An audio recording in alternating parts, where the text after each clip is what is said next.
Chapter 19. And it came to pass, when King Hezekiah heard it, that he rent his clothes, and covered himself with sackcloth, and went into the house of the Lord.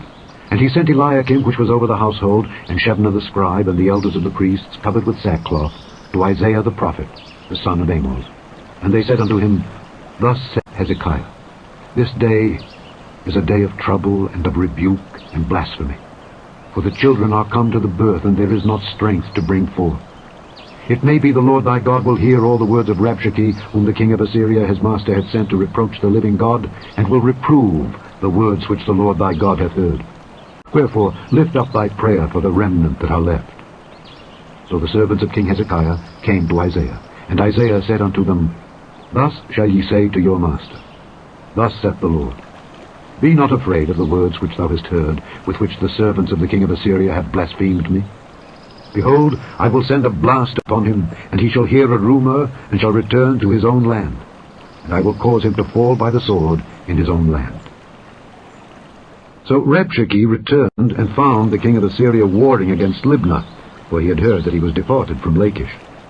And when he heard say of Tirhakah king of Ethiopia, Behold, he is come out to fight against thee, he sent messengers again unto Hezekiah, saying, Thus shall ye speak to Hezekiah king of Judah, saying, Let not thy God in whom thou trustest deceive thee, saying, Jerusalem shall not be delivered into the hand of the king of Assyria.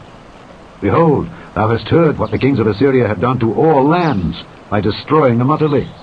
And shalt thou be delivered?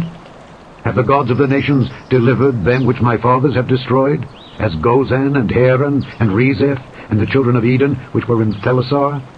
Where is the king of Hamath, and the king of Arpad, and the king of the city of Sepharvaim, of Hena and Ivah? And Hezekiah received the letter of the hand of the messengers, and read it. And Hezekiah went up into the house of the Lord, and spread it before the Lord. And Hezekiah prayed before the Lord, and said, O Lord God of Israel, which dwellest between the cherubims, Thou art the God, even thou alone, of all the kingdoms of the earth. Thou hast made heaven and earth. Lord, bow down thine ear and hear.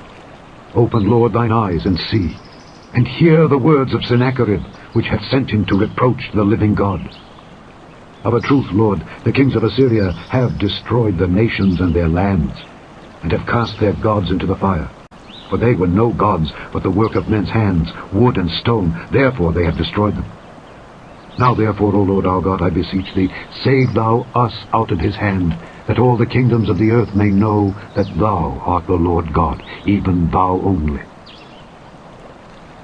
Then Isaiah the son of Amoz sent to Hezekiah, saying, Thus saith the Lord God of Israel, That which thou hast prayed to me against Sennacherib king of Assyria, I have heard. This is the word that the Lord hath spoken concerning him. The virgin, the daughter of Zion, hath despised thee, and laughed thee to scorn. The daughter of Jerusalem hath shaken her head at thee. Whom hast thou reproached and blasphemed? And against whom hast thou exalted thy voice, and lifted up thine eyes on high? Even against the Holy One of Israel. By thy messengers thou hast reproached the Lord, and hast said, With the multitude of my chariots I am come up to the height of the mountains, to the sides of Lebanon, and will cut down the tall cedar trees thereof, and the choice fir trees thereof. And I will enter into the lodgings of his borders, and into the forest of his Carmel. I have digged and drunk strange waters, and with the sole of my feet have I dried up all the rivers of besieged places. Hast thou not heard long ago